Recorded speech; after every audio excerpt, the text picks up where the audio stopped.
प्रिय बच्चों, good morning. हम लोग कविवर अयोध्या सिंह उपाध्याय हरिऔध की प्रिय प्रवास के अंतर्गत पौन दूतिका की व्याख्या कर रहे हैं। राधिका जी पौन दूतिका को पथ में आने वाली स्थितियों का वर्णन करते हुए कहती हैं कि तू देखेगी जलद तन को जा वहीं तदगता होंगे लोने नयन उनके ज्योति उत्कीर्ण कार्य। तू देखेगी जलद तन।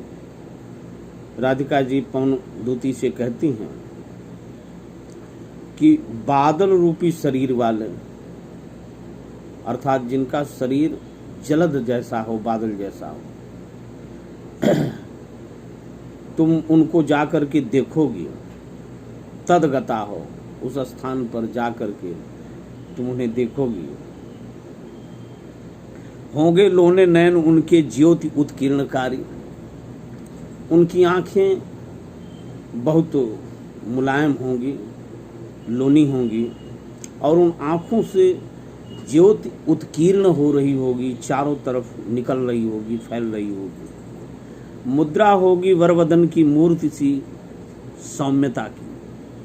उपमा अलंकार का प्रयोग करते हुए कविवर कह रहे हैं कि उनके वर माने श्रेष्ठ वदन की मुद्रा मूर्ति के समान सौम्यता धारण किए हुए होगी।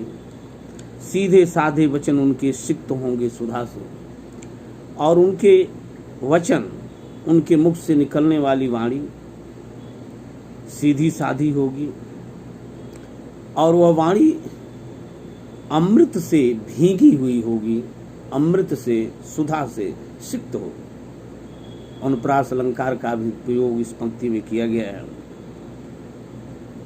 नीले फूले कमल दलसी गात की श्यामता। इन सारे छंदों में मंदाक्रांता छंद है, इसका ध्यान रखना।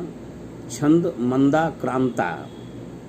नीले फूले कमल दलसी गात की श्यामता। और जैसे कमल की पंखुड़ियाँ, नीले कमल की पंखुड़ियाँ खिली हुई होती हैं, फूली होती हैं, उसी के समान उनके शरीर की श्यामता है, कालापन है, सांवलापन है। गात माने शरीर। पीला प्यारा वसन कटी में पहनते हैं फबीला, और प्यारा वसन अर्थात वस्त्र पीले रंग का कमर में पहनते हैं, और यह वस्त्र, पीले रंग का वस्त्र उनके शरीर पर बहुत फबता है, जचता है। छोटी काली अलक मुख की कांति को है बढ़ाती, और मस्तक के अगल बगल उनकी छूटी हुई मुक्त काली काली अलकें, लंबे लंबे बाल, वे उनके मुख की सुंदरता को और अधिक बढ़ाती हैं। सदवस्त्रों में नवल तन की फूटती सी प्रभा है, और उनके सदवस्त्रों से, अच्छे सुंदर वस्त्रों से में उनके नए नवेले शरीर की प्रभा सी फूटती रहती है। सांचे ढाला सकल वपु है दिव्य सौंदर्यशाली। श्री कृष्ण का संपूर्ण शरीर वपु ऐसा लगता है जैसे सांचे में ढाला गया हो, दिव्य है, अलौकिक है और सौंदर्य युक्त है।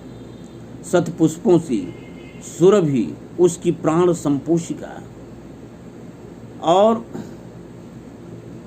सच्चे सुंदर फूलों के समान शरीर से निकलने वाली सुगंधी उनके प्राणों को संपोषित करने वाली।